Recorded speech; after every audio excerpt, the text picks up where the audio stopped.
Welcome. We're going to go ahead and get started. I know Governor Romer's on his way, so we're just going to begin our presentations, and we'll introduce him when he gets here. My name is Thomas Perrin, and I'm Director of Public Affairs with the James Madison Institute. Just want to welcome everyone to strategy session number 1. So we got a great group of panelists, and we're going to be talking about the importance of measuring teacher performance. So with that, I'm going to go ahead and introduce Rick Hess. Rick is the Director of Education Policies with the American Enterprise Institute based in D.C. And our panelists include Sonya Jones, Labor Policy Director of the Evergreen Freedom Foundation in Washington State, Joel Klein, the Chancellor of the New York City Department of Education in New York, and of course Governor Roy Romer, who you've heard speak already. He's also the Chairman of the Strong American Schools in D.C. So with that, just a quick reminder, if anyone has cell phones, go ahead and turn those off or put them in silent so they don't disturb anything. And I'm going to go ahead and turn it over to Rick. Okay. Thank you, Thomas. It's a pleasure to be here with all of you today.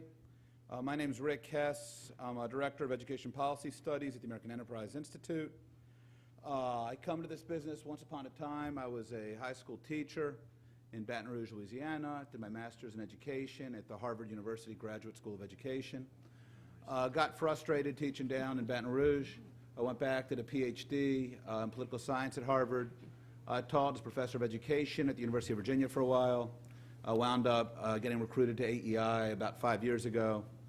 Have taught at ed schools, including University of Pennsylvania, Harvard University. So anything but hostile to the questions of teacher professionalism and teacher pay. And that's the way that I come to this conversation. I know that's the way my fellow panelists come to this conversation. That I think all of us have a lot of respect for the work that teachers do. That kind of pablum goes without saying.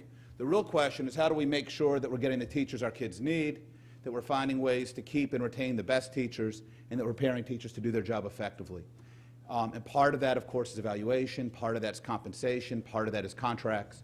That is going to be the conversation we're going to have today. What I'm going to do is take about 10 minutes, just run through a couple of PowerPoint slides, just to position the conversation, make sure that everybody has a chance to look at a couple of just factual elements before we move forward. Then the Chancellor, Joel Klein, New York City, who's been Chancellor there for about 7 years, is going to speak. And then Sonya will speak. Sonya works on teacher quality issues out in Washington State, particularly on issues related to collective bargaining. And then Governor Roy Romer, who's also Chairman of Strong American Schools, will speak. At that point, we'll be about halfway into the session. We will then open it up. We'll have conversation among the panelists, and we will, of course, welcome both questions and comments from the audience. With that, let me just make sure that we, let's see, we're all on the same page here in terms of what we're talking about. First thing is that we know, and we didn't used to know this, we used to suspect it, but in the last 10 years, we have pretty conclusive evidence that teachers matter. In fact, we have strong evidence that teachers matter more than about anything else. This is one of Katie Haycock of the Ed Trust's favorite slides. What you see at the left is achievement among students who've spent 3 years in a row with highly effective teachers. You see on the right the results for students who've spent 3 years with teachers who are less effective at moving kids forward. Both reading and math, you see just astronomical differences. The notion that teachers cannot make a difference for some kids just is given lie by real simple tabulations like this. Second, particularly now that we know teacher quality matters, it's kind of disturbing to understand who is coming into the teaching profession relative to who was coming into the teaching profession 4 decades ago, when we had a captive labor market of college-educated women who had few other choices other than becoming teachers. If you look right here in 1964 and 1971, about 20 to 25% of teachers scored in the top decile of achievement tests. In 2000, that was down to 11% of teachers scoring the top decile of achievement tests. When we look at the colleges from which our new teachers come, the percentage coming from bottom-tier colleges has more than doubled between 1963 and 2000, from 16% to more than a third. The percentage coming from highly selective colleges has fallen from 5% to 1%. And that's fallen even in the era of Teach for America. Now, one response to this is the notion that, well, geez, we've got to make sure that we get smaller classes and we got to find teachers who are able to operate in those environments. Well, we've actually made this challenge harder on ourselves. If you look over the past half century, you'll see that we've actually conducted a massive national class size reduction experiment. The typical teacher today teaches approximately 50% fewer students than they taught in the late 1960s.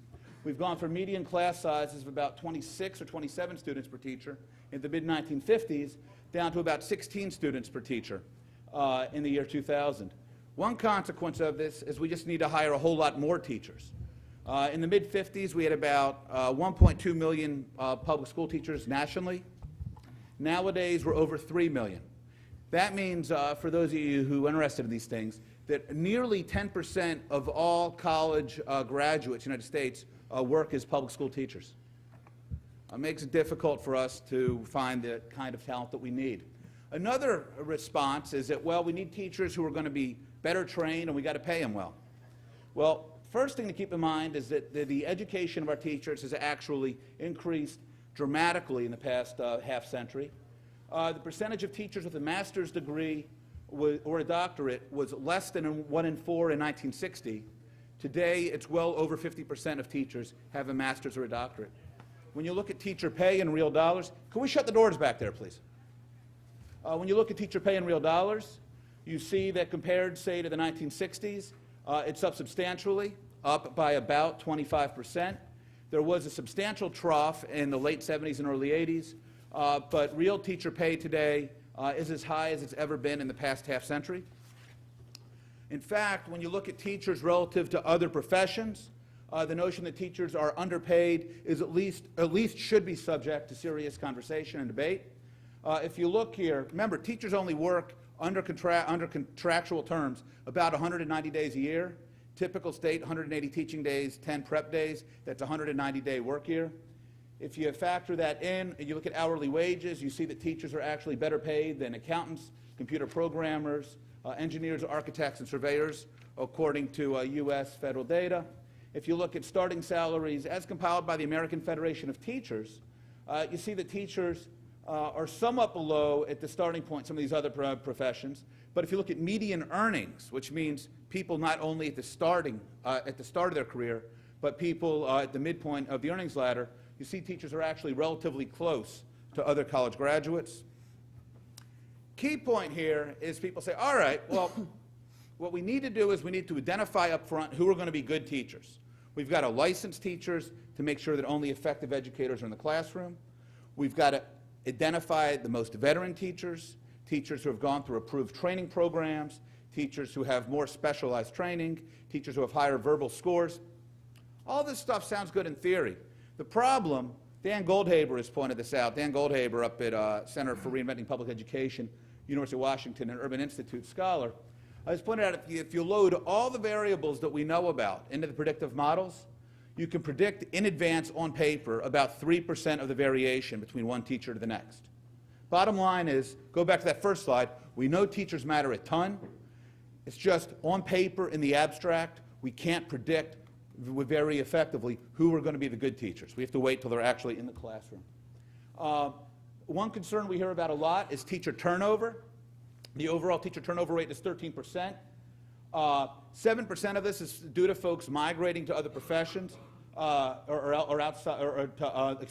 migrating across district boundaries. 6% is due to folks leaving the profession. If we look at Richard Ingersoll's unpacking of why they leave the profession, you'll see that a substantial portion of this is actually just retirement or personal reasons. Basically, we hear a lot about the leaky bucket that is teaching.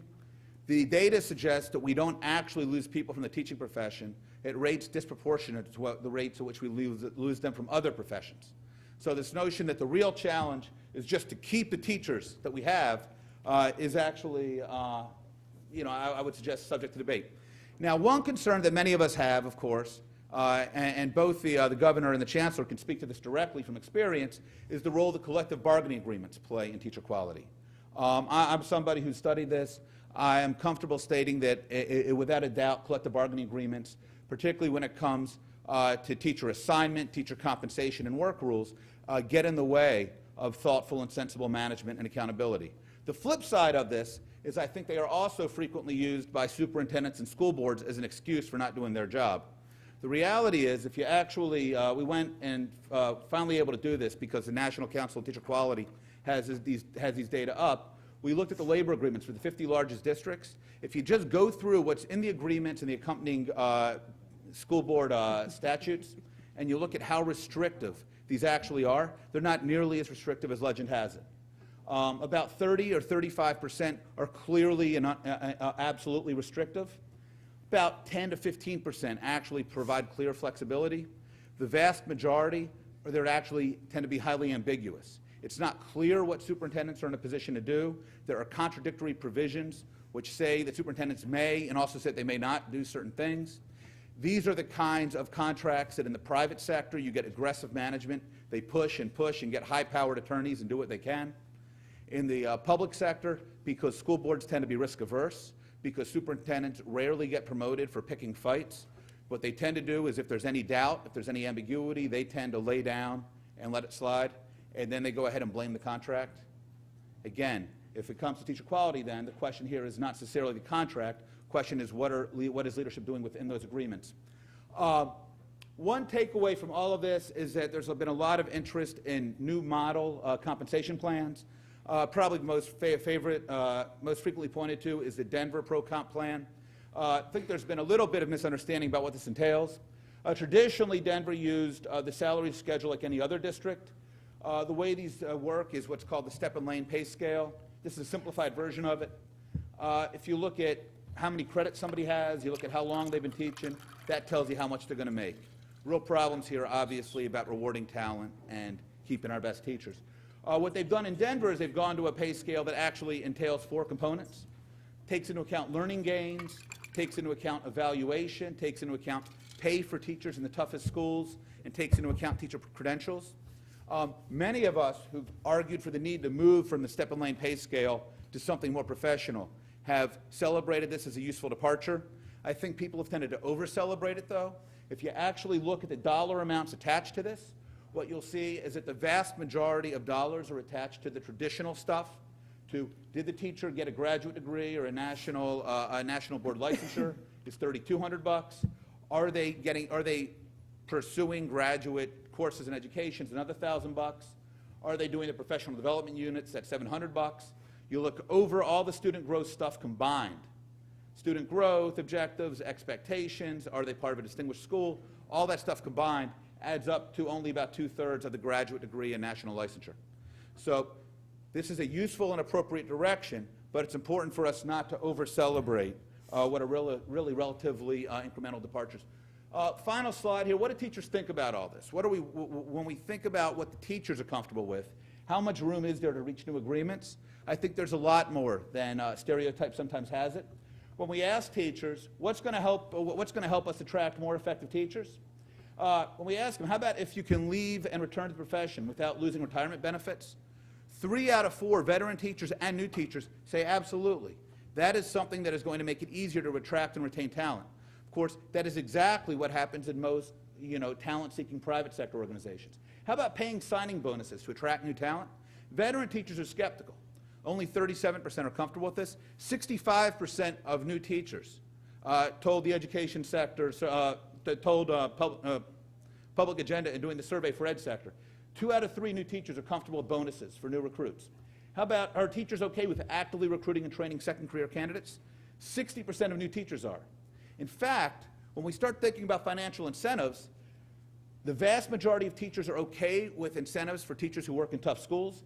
86% of new teachers, even 80% of veterans. When we think about teachers who consistently receive outstanding principal evaluations, 2 out of 3 new teachers are comfortable with giving those folks more money. How about when we have to fill hard-to-fill subjects like science and math? 63% of new teachers and even 50% of veteran teachers are comfortable with the notion that we ought to offer incentives to those folks. So at the end of the day, we often suggest that the teacher workforce is profoundly uncomfortable with these changes, or when the union leadership expresses concerns about the design of these programs or about the nature of these programs, that what they suggest is uniform teacher opposition to this kind of rethinking. I would suggest that that is inaccurate, that there is a lot of opportunity, particularly with newer teachers, to craft sensible compensation and evaluation recruitment systems that are going to work for our kids and are going to be and are going to work for teachers. And I think that is the direction that the conversation ought to go. With that, Chancellor, let me turn it over to you.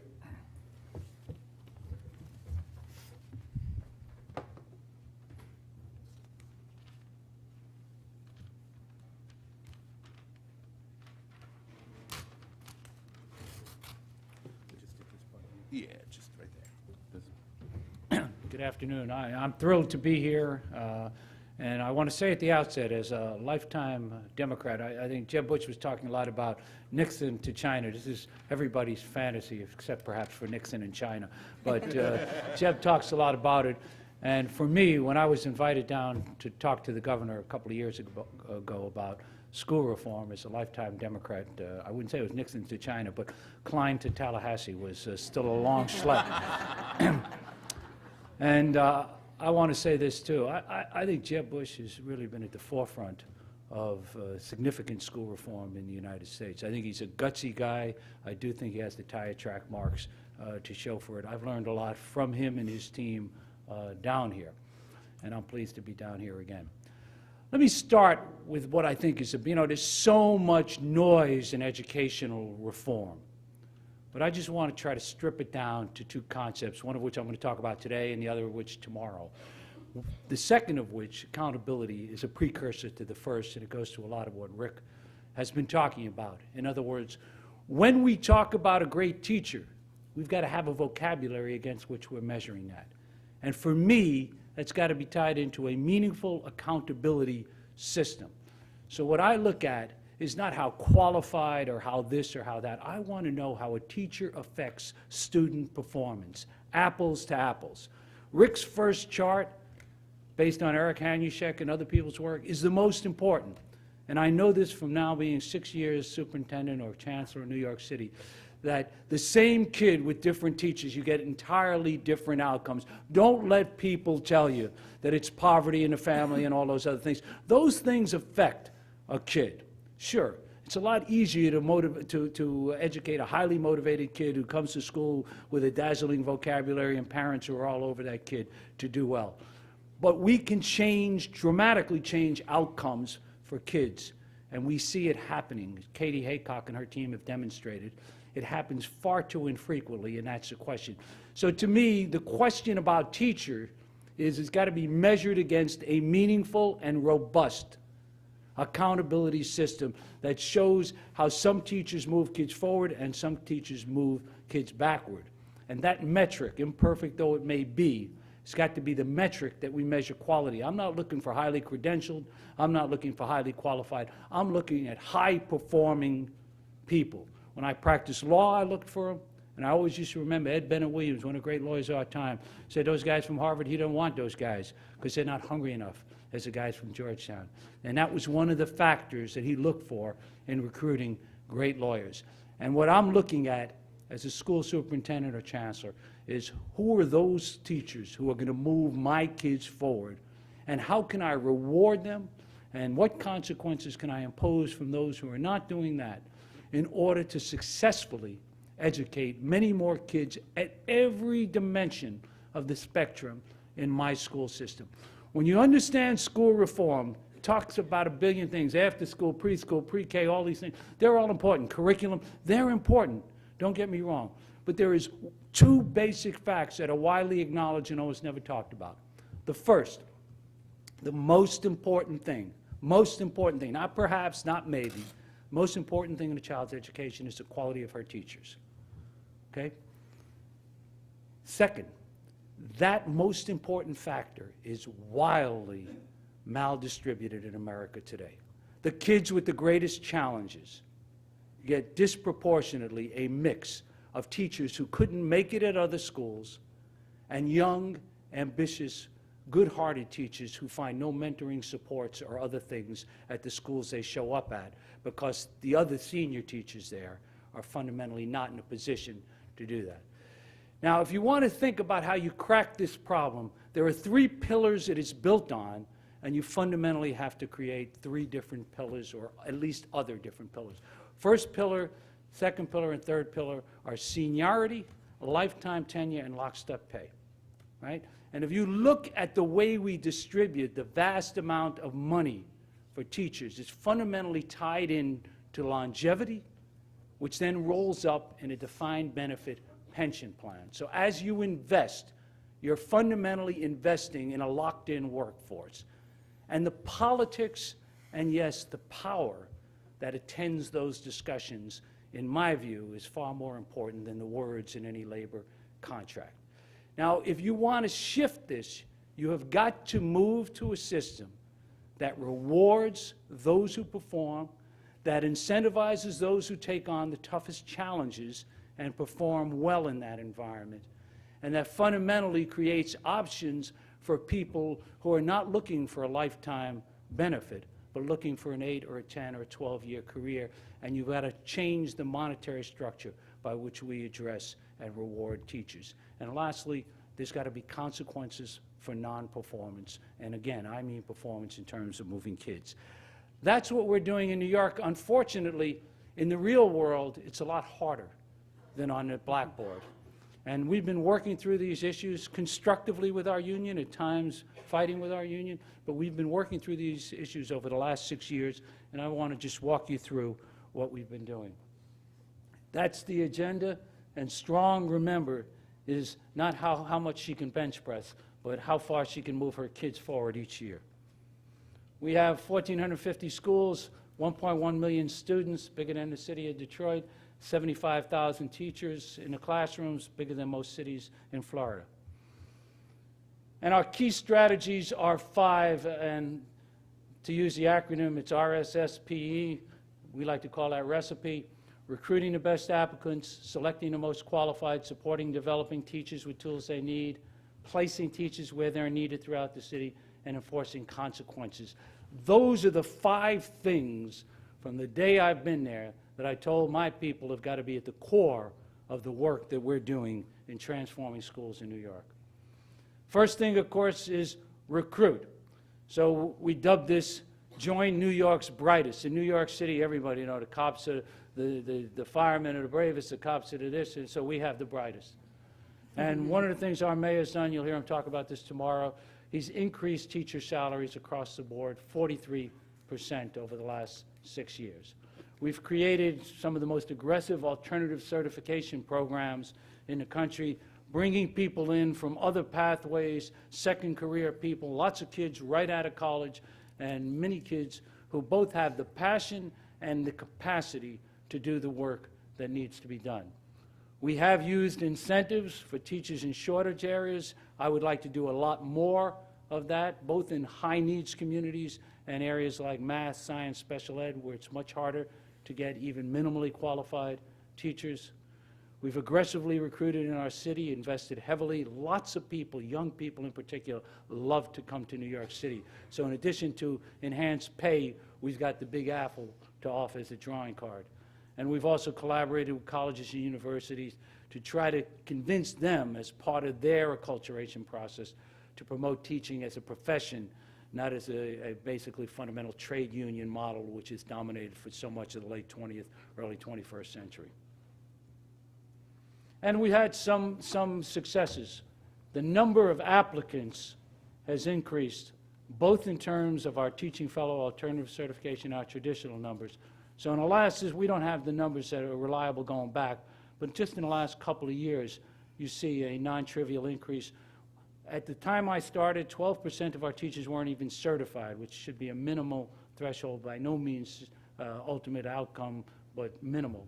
We now have 6 applicants for every new hire, and we have a $15,000, we call it a housing incentive program. It's really a signing bonus for teachers in areas like math and science who have demonstrated excellence. They come to New York, they make a 3-year commitment, we give them an extra $5,000 a year. The way we select teachers, this was a big issue in our city. I'm sure in most cities you're familiar with this. Teachers have automatic transfer rights. And when I got there would be 2,000 to 3,000 teachers a year just moving from one school to another, show up, and the principal would say, "Who are you?" And they'd say, "Well, I'm the person who's going to be teaching English at PS 296 next year." No input, no nothing. Sometimes they would bump other people. You could spend 6 months recruiting a great English teacher. She showed up, somebody would bump them out. an entirely dysfunctional model of what a school is about. A school is a voluntary association of adults who come together to do the work of educating kids. And we put an end to that. It was one of the most brutal negotiations we had. Michelle Rhee, who was then working at the New Teacher Project, worked with us on that. We now have no forced placements. We have an open market in teacher transfers. Our teachers overwhelmingly like that. Our principals like that. They no longer have to hide their vacancies so that people don't get forced into their school. That change was a big change. It also went very far toward accountability, because we now say to our principals, you can hire your own teachers. In the past, they used to say, how could you hold me accountable when you forced 5 teachers on me? Now they hire their own teachers. Today, as I said, no forced placements. We have 32,000 voluntary transfers. We've done very sophisticated web and other things to get this work done so that teachers can get matched to schools. They know where the vacancies are. We have lots of fairs. We have lots of people recruiting, lots of people. I think, by any stretch of the imagination, it's the most robust open market for teachers in the United States today. How do you develop and keep talented teachers? Again, getting them there is important. Making sure they stay is equally important. We have tools that we've developed. You heard some of this in the luncheon session. I mean, how important data is to driving the work of differentiated instruction. We give our teachers in our schools these basic things. They have inquiry teams that we've trained them up to use data to work with different kids in different ways, particularly our most challenging kids. You'll hear more about this if you come to accountability tomorrow. We analyze each school apples to apples. They're in a cohort of similarly situated schools, how they're moving kids forward, whether they're doing better in math and ELA, if they're having challenges with English language learners, special ed kids, which schools are actually beating the odds with each of those cohorts, which schools are doing really well with African American males, a very challenging population in my city.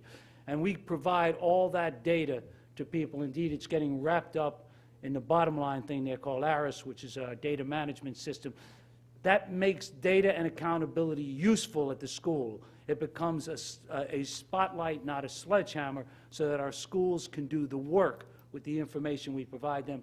And the last thing is the quality reviews, in which we bring in an outside organization each year that spends a couple of days in a school assessing whether it uses data properly, what kind of professional development the school is doing, how they're mentoring, how they're supporting new teachers, how they're differentiating instruction, and so forth. And we also provide them money for mentors, for professional development, and we've created new opportunities. I'll say more about this in a little bit. A lead teacher position, which is really a way to get highly qualified, high-performing teachers to high-need schools. We pay them extra, and a school-wide performance bonus pay, which is more robust, I believe, than the Denver plan that Rick was talking about. Skip, how do you go backward on this thing? You know how you go backward? I don't. You don't? Previous.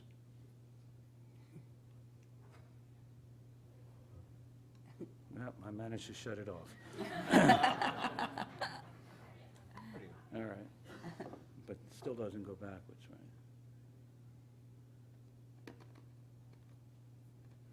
So on attrition, again, from '02, this we have data. From '02 to '07, that's a significant decline, particularly in first-year teachers. It's almost 6 points declination, where we were at 20% losing our first-year teachers. That's a major human resource success for us.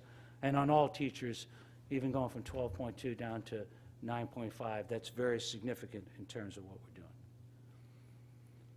Now this issue, the issue I started with, the maldistribution of high-quality, high-performing teachers. In the beginning, high-need schools had substantially higher than average teacher attrition and chronic difficulty attracting teachers. Our uncertified teachers, our non-performing teachers aggregated in these schools, and the result was devastating. Today, and here I would want to be able to do a lot more, but in addition to the alternative certification, we now put in place for our 200 high-need schools a school-based bonus program. And let me tell you a little bit about that, because I think this is potentially powerful, actually.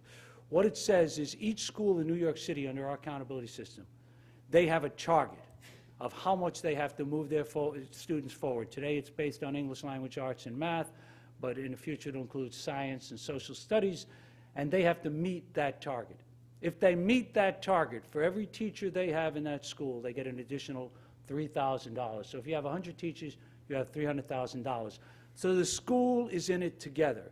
This is an issue our union raised, and I actually think it's an issue of real concern, and that's why we agreed to it. The school then forms a compensation committee, the principal and one person of his choice, and 2 teachers elected by the teachers, and the 4 of them decide how to give out that $300,000.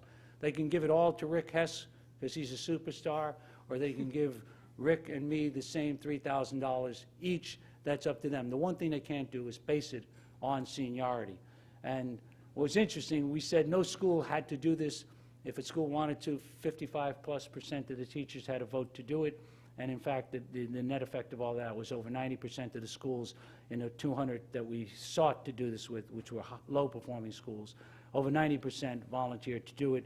Pretty soon we're going to have the results of the first year of this experiment. We want to expand this program, which basically says to teachers, you go to a high-need school, you do really well there, your school does well, there's a chance for you to make a potentially significant bonus, and I suspect over time we'll see even greater differentiation. Last thing we did, I mentioned $10,000 salary premiums for teachers. They go in a pair, 2 teachers. They each teach half-time, the other half-time they're mentoring, they're modeling, they're demonstrating, and they have to be high-quality people that we select to go to high-needs schools. This has had an impact on the quality and distribution of teaching talent in the city. Indeed, an independent report by NBER focused on this. It was a report by several researchers, independent researchers, and talked about the narrowing gap in New York City teacher qualifications and its implications for student achievement in high-poverty schools. We have closed the achievement gap by every measure in our city, and I would submit to you that was the most critical thing we did in accomplishing that. Enforcing teacher quality, the challenges, and this is the problem. I've now said we can get you to hire, you can hire the people you want, but you still can't fire the people you want. The tenure process, the cumbersome political nature of that process, the arbitration, the way it works, it costs us literally hundreds of thousands of dollars, takes more than a year in order to go through the process while the teacher who's being evaluated is still at the school, and that causes enormous amounts of problems. In the past, what they used to do was say to the teacher, you just go someplace else and we won't have to worry about going through this U rating, unsatisfactory rating. Today, they can't do that because we don't allow them to pass their teachers on to other schools. What that's created is a second problem. Remember I said before about 3,000 teachers move through our system each year. Out of those 6,000 now, about 700 of them have been excess, and they haven't been able to find a new job. The other 6,300 or so have been able to. And we had an independent analysis by the New Teacher Project showed that of those 700, about half haven't seriously looked for a job, and the other half were disproportionately people who have been U-rated and have been rejected school after school. As a result of that, we're paying many millions of dollars under our current contract for those 700 teachers to be substitute teachers. My own view, it is better to do that than to force them on schools. We've now created a new tenure system, and we're looking to use value-added metrics in that, and I'll come back to that in a second. But we have now said tenure is not an automatic. Before I make a life commitment to you, I want to make sure there's been a thorough evaluation. Every college that's worth attending does that for tenure. We in public education, we don't do it. Showing up gets tenure. When I came there, over 99% of the teachers who wanted tenure got tenure. We're starting to change that. We're also launching, together with our union, a peer intervention program. We have our teacher performance unit that is lawyers and others helping principals to navigate the arbitration process. And we just recently got an amendment to the agreement to allow us to remove for teachers involved in sexual misconduct, an obvious one. Today, as a result, we've tripled, and I think that number will go up significantly again, the number of tenure denials and extensions. We've had more than 500 teachers who have been rated unsatisfactory by their principals, and those people have now been identified for peer interventions. As a result of that, those teachers will be able to, if the peer interventions don't work, will be able to use that as evidence in a termination proceeding. And we've increased the number of low-performing teachers that are leaving the system. All right, here's probably the most important slide, because all the things we've done I think are important. I think the system and its culture are very different now from the days we began. But if you ask me on a scale of 1 to 10, from where I started to where I think we need to go, where I started, I think, was at a 1 or a 1.5. I think we're in the 3 to 4 range now. So I don't think we've reached the 50-yard line in terms of the kind of reforms that will be meaningful. These are the things that I think need to be addressed in significant and thoughtful and dramatic and, yes, bold ways. We need differential pay in a meaningful, not a small, incremental way. We've got to use value added. What do I mean by value added? Because we were in a big dust-up on this in our state recently. We have done an analysis. It's sort of what Rick showed you at the outset. We've studied individual teachers that started with a class of 25 students in the 4th grade. And the average of that class, we have a 4-point scale in New York. The average of that class was a 2.5. And Rick had one of those classes, and I had one, both at 2.5. And we looked at the mix of special ed kids, English language learners, poverty kids. And in our city, you can do this easily. And we said, okay, the two of them had fundamentally the same classes. And yet, on the English language arts class, he took his class from an average of 2.5 to 2.8. And I took mine from 2.5 to 2.2. I think that is meaningful and powerful data. Indeed, I don't know a person in this room who wouldn't want to know that information about your own child's teacher. And if you didn't want to know that information about your own child's teacher, then I'm really worried. And yet, we wanted to use that as one factor, and only at the high ends. I don't think you can distinguish between somebody who moves a kid from a class from 2.5 to 2.52 versus somebody who does from 2.5 to 2.49. But somebody who moves a class from 2.5 to 2.8 versus 2.5 to 2.2, and we have data on that.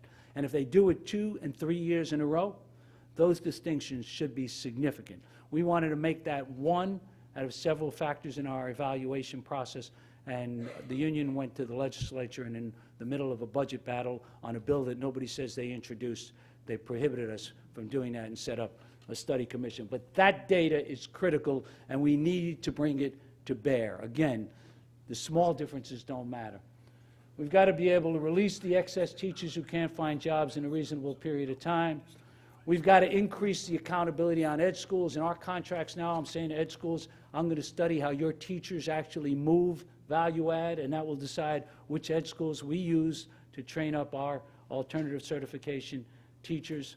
And we want to do our own pilot on enabling us to certify teachers and principals. One other thing that wasn't put on here was I would like to pilot an alternative pay scale, one that had a different set of benefits but that front-loaded what we pay teachers in the early years. I think that would help us attract and keep people. I would give anybody a choice. They can take the current pay plan, but I've talked to a lot of young teachers in New York City who say if in their 3rd, 4th year they could be making $75,000 rather than $55,000, they'd stay with us. And if you did a combination of front-loading the value of the benefit package and putting in place potentially real pay-for-performance dollars, I think you could change the people that come into the system. I think that would be critical. I wanted to end on a high note because everybody talks about, and I suspect some of you are going to talk about the issues with the unions and how we deal with that. I just want to tell you, everything that I'm talking about is in an article that was written or speech given by Albert Shanker in 1994 when he was, 1994 when he was president of the American Federation of Teachers. It was given at the Pew Forum. And I just want to read one portion today, and I'll read another portion of it tomorrow in closing. Shanker actually proposes this. He says, what would happen if we had a system where you had pay performance in the sense of a graded set of rewards depending on student outcome, right? Pay for performance, graded set of rewards depending on student outcome. And he's not talking about $2,000, $3,000. Let's imagine that this is September, a system goes into effect where 5 years from now, all the teachers in schools that made the most progress in student achievement, could get bonuses of $30,000. In other less successful schools, they could get bonuses of $5,000. And in others, they could get cost of living increases. In schools that made little or no progress, teacher salaries would be frozen, and the worst schools could be closed down, the faculties dismissed, and schools later reopened on some sort of restructured basis by a faculty from, let's say, the top schools, like a bankruptcy and a hostile takeover. Then he goes on to ask what would happen at a faculty meeting under that world. And he ends his speech by saying, I think that we will get and deserve the end of public education through some sort of privatization scheme if we don't behave differently. Unfortunately, very few people believe that yet. They talk about it and they don't like it, but they're not ready to change and stop doing the things that brought them to this point. 14 years later, I think Shanker is right that we don't perceive the urgency of it. And let me just say, I align myself with Al Shanker's thinking. Thank you very much.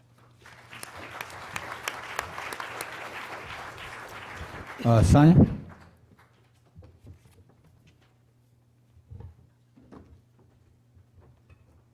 Good afternoon. Uh-oh, now I'm charged with the task of figuring this part out. My name is Sonya Jones. I'm the Director of Labor Policy for Evergreen Freedom Foundation in Olympia, Washington. Although, as you can probably already tell, I'm not from Washington originally. I do hail from Texas. Okay, now I don't use these very often, so give me just a second. I know it's here. There we go. All right. Now it's a right click to go forward, correct? All right. See, I knew I was asking the right crowd. At Evergreen Freedom Foundation, being the Director of Labor Policy, I deal with all sorts of labor union-related issues, and we actually carved a niche for ourselves in a battle with the Washington Education Association that stretched for about 10 years. So this is an area which we've done extensive work and extensive litigation. So my comments are focused from that perspective. I do want to add the disclaimer that we don't think that teacher unions, that everything they do is wrong and bad, and we certainly don't think that all their members are evil. We do think that most of the policies and tenets put forward by teacher unions are prohibitive towards reform. And as Secretary Spellings pointed out in our lunch today, in order to institute meaningful reform, we've got to remove the barriers. And we see this as one of the barriers, not necessarily be removed, but if we can or can't find common ground, if we can, that would be fabulous.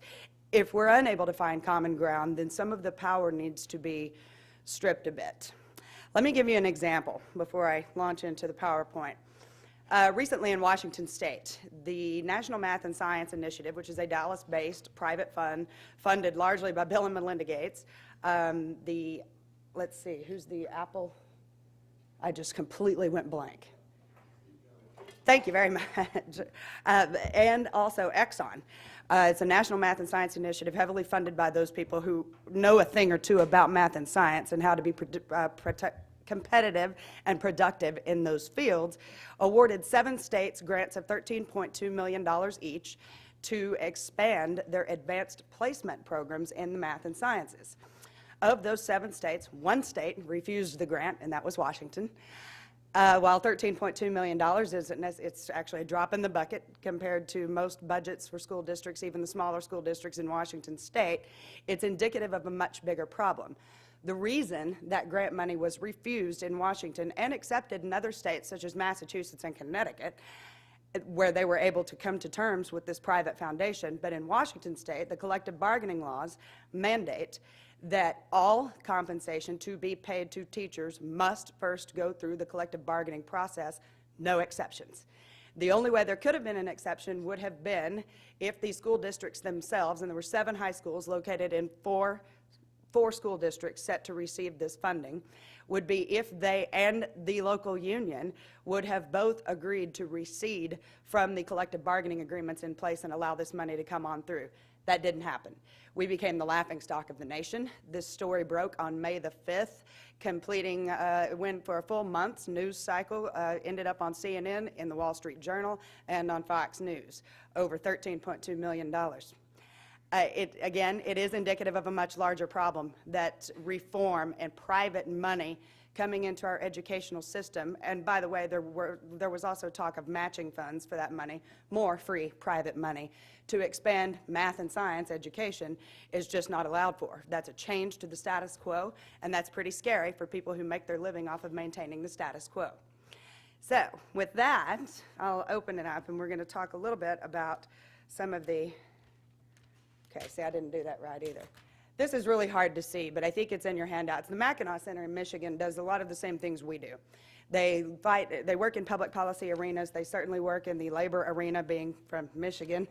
There are quite a few issues that they've had to fight through the years there. This is a spectrum of government intervention with organized labor, and this includes both private and public sector labor unions, and I'll get to the very crucial differences of that in just a minute. In the middle is really where we target to be. In the middle, you have right-to-work laws, and there are quite a few right-to-work states. Most of them exist in the South with a spattering in the West, which is why many auto manufacturers have moved from Michigan to Alabama.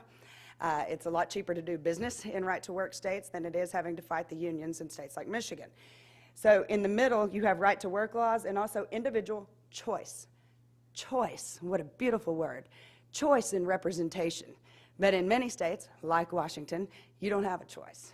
So once your exclusive bargaining representative is designated by a vote, that's it. There's no competition between the unions.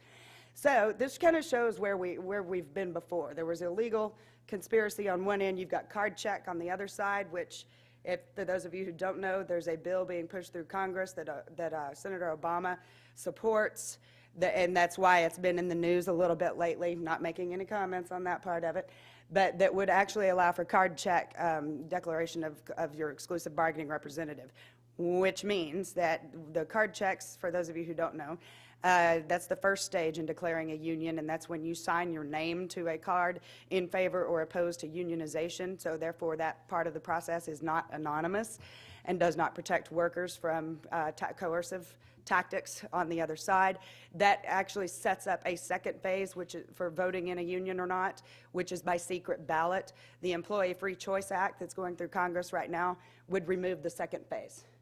So no secret balloting, and everything would be on, your name would be on the piece of paper whether or not you're for or against a union, which probably takes the democracy out of the process, if I'm correct. Okay, how do I not have to do that every time? Enter. Oh, that's easy. Exciting. Policy recommendations. While right-to-work laws can be viewed as pretty extreme, depending on what state you're in, and also choice among, competition between unions and setting that up in a free market perspective, pretty extreme, depending on which state you're in.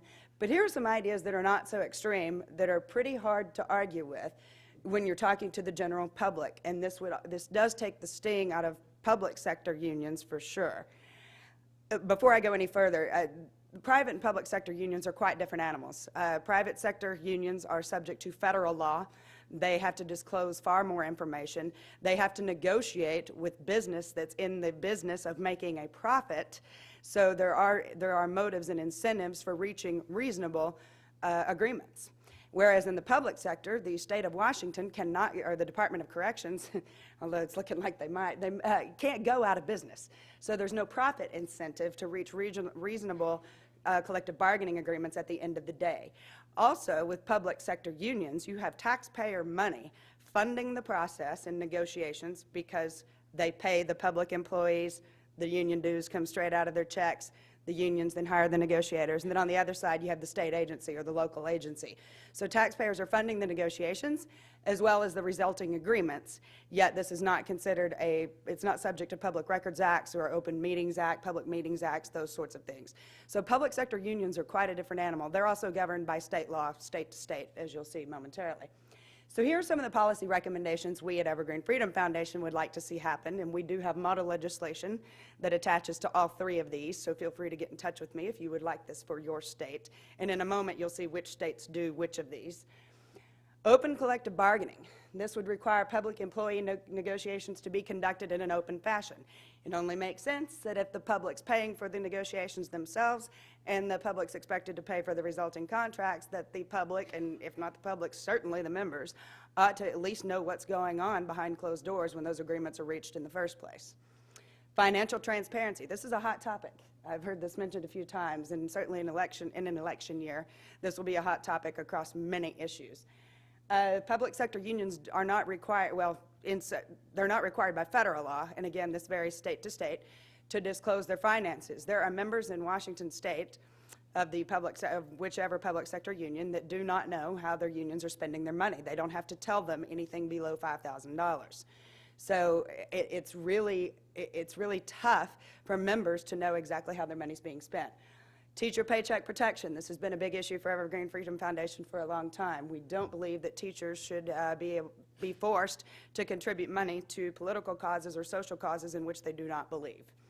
And that goes hand in hand with the Supreme Court decision that was issued about a year ago in Davenport versus the Washington Education Association, a huge victory for EFF.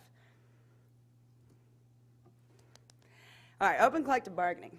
Public employee negotiations should be conducted in an open, transparent fashion under the Open Meetings Act and Public Records Act. Again, it really is hard to argue with that logic. This is a public endeavor, and it's public money being used.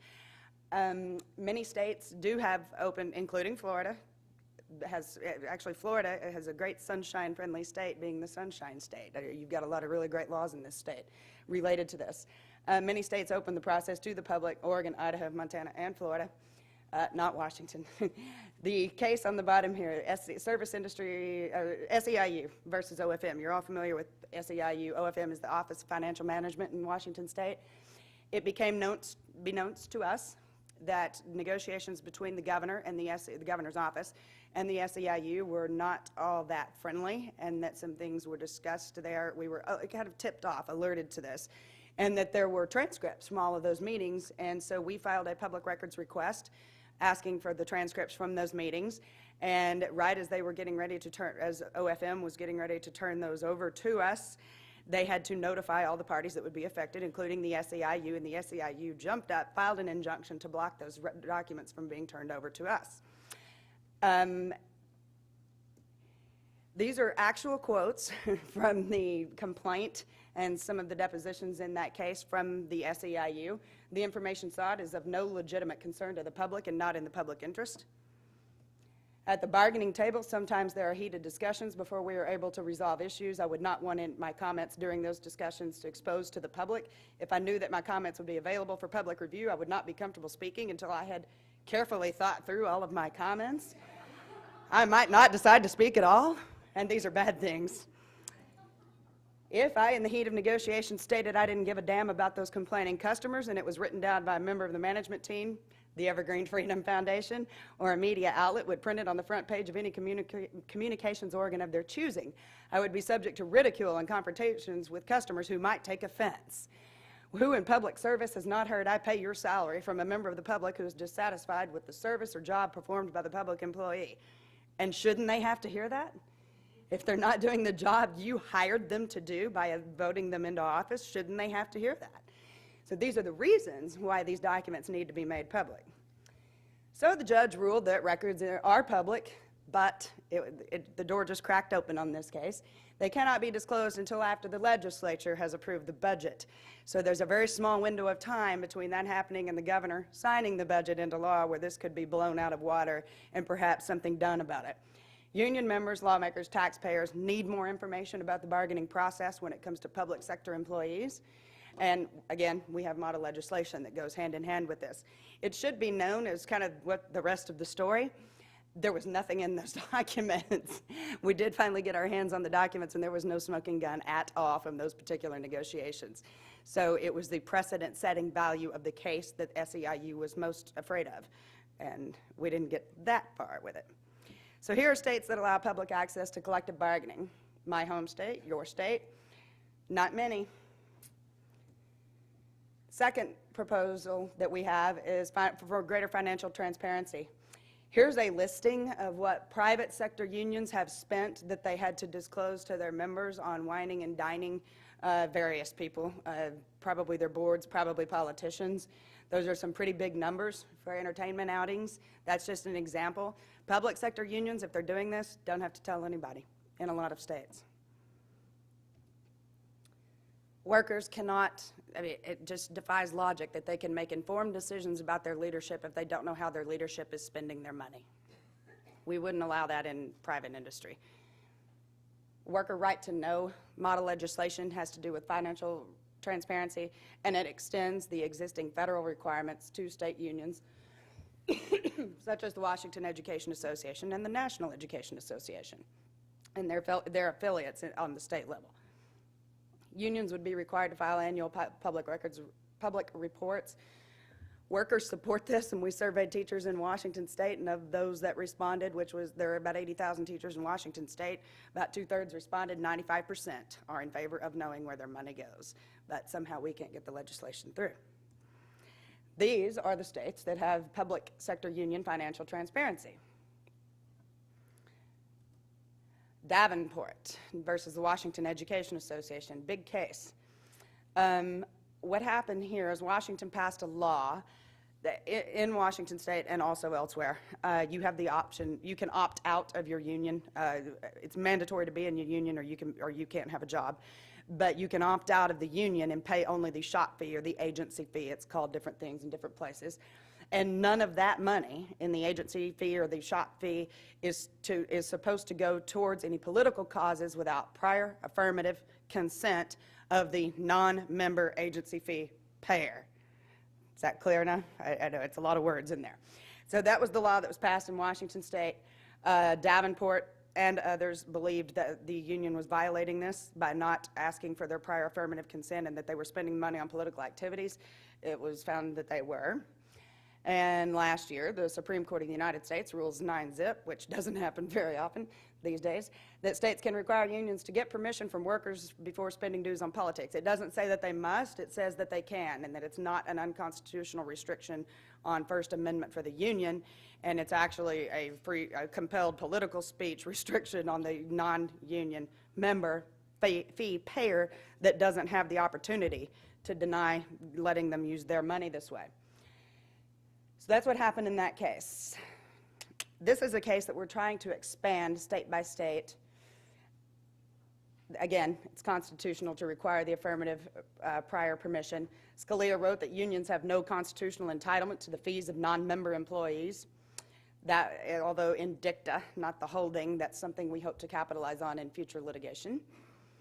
And they have wide latitude in regulating public sector unions and the collection of union dues. So paycheck protection laws are constitutional, and here are states with paycheck protection, and guess who's not on this list? State of Florida has, I've made several attempts to pass legislation in this state, or it's provided model legislation that has run through committees in the legislature in this state, but has yet to be passed. So in this state, it is possible that teachers are still funding social and political agendas with which they do not agree, because they do not have paycheck protection. And this is a big issue with teachers. Given the choice, even when they agree with the social and political agendas, they would rather send that money themselves than have somebody else do it without their permission. So in expanding Davenport, ultimately, ideally, we've got to get the government out of fee collecting. The government really has no business collecting money for a private entity through the payroll system. That's a payroll system you and I pay for. And if they want union dues, their union members need to write their own checks and send them in. Problem with that is a lot of them wouldn't. And we know recently there was a heated debate in Colorado that actually one of the union people came out to the media and said if we had to go around, if we had to get dues from our members, they wouldn't pay them. Well, lo and behold, you're right. They would probably rather have that money in the bank. Or if they disagree with what you're doing with them. If they agree with what you're doing, then they would probably want representation if they felt like they were getting a fair shake at the bargaining table. So members need to have freedom of association. This has to do with paycheck protection. They need to be able to send their money to the charities they want instead of the charities the union dictates. Members need to have information in order to make sound decisions on representation. That includes more financial transparency. Unions are not shielded from market forces, but they have to compete for members. We want choice in union representation, not exclusive representation mandated by state law. In closing, how am I doing on time? Have you waved at me yet? Oh, I'm good. Thank you. I talk really fast, too. Secretary Spellings also mentioned that, ideally we've got to start, or right now we're awarding, status quo awards inefficiency, and provides no incentives at all. And as Chancellor Klein was explaining, without some sort of merit pay or incentive pay, there's got to be something other than just tenure-based pay, step pay, cost of living increases. If you stick around long enough, you're going to make more. Without that, you're not going to attract the best and brightest to this. And without taking down the barriers, merit pay is, as in the grant story that I told you about with Washington State, that was all going to be, 20% of that money was for merit and incentive-based pay to go to the teachers that volunteered to teach those AP math and science classes, extra work, extra pay. But the union said no, and that's not how we do business in this state. Rich Wood, that's RICHWOOD, of the Washington Education Association, told the Seattle Times that we are not going to allow a third party to dictate how the employer pays the employee. Yet that's exactly what the union is. It's a third party dictating how a school district pays its teachers. These are the types of barriers that need to be removed, if not removed, weakened. Teachers, parents, students need to have more options available to them in public education, and the only way to change and provide more options and to put this back with the families and back with parents and to give them more say is to diminish the power that the unions have. And again, not in all states is it like this, but in a lot of states, and certainly on a national level, we see that the policies being put in place are very resistant to change and really hampering any improvement in our public education system instead of actually requiring it as it should be. Reform needs to be right now, and the barriers have to start coming down. And with that, I will turn it over to Governor Romer.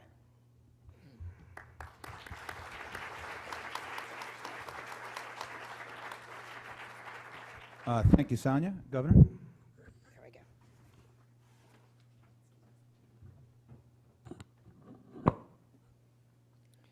What a joy to speak after three excellent presentations. A little bit of confessional in what I'm going to share with you in a brief 12 minutes. I want to build on what Joel Klein said, just to save some time. I think he's dead right when he says the barriers on having quality teacher in each classroom is seniority, lifetime tenure, lockstep pay. And I really appreciate the approach he has taken to negotiate it step by step, painfully, in his district. I want to share with you a tale in which I tried to get to the same place but could not negotiate at all, and that was LA. Now, I took on this district after 12 years as governor, and I was there 6.5 years, and I never worked as hard intellectually, mentally in my life. I never worked as hard politically in my life as I did in that circumstance. But I had 720,000 students, and I had a board that was controlled by the union. And let me explain that. To run for a board office in LA takes you $1 million or more to get the seat. And the only groups that really had money to bring to the table were the unions. And so when I walked in, I had a board that was always a 5-4 vote, always a 5-4 vote. But I never knew from one week to the next what I had to 5 or didn't have. Now, next paragraph.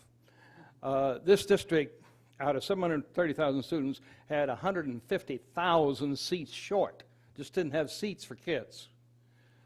And it had a majority of its teachers which were uncertified. It was a very low-performing district. Next chapter. I want to talk about the agenda that Joel laid out.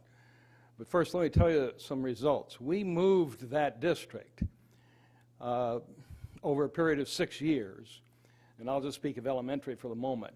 California has an API grading system, and the average student in the elementary class in California went up 160 points over those 6 years. The average kid in this district went up 220 points. So I want to say optimistically, we can get it done. No matter how much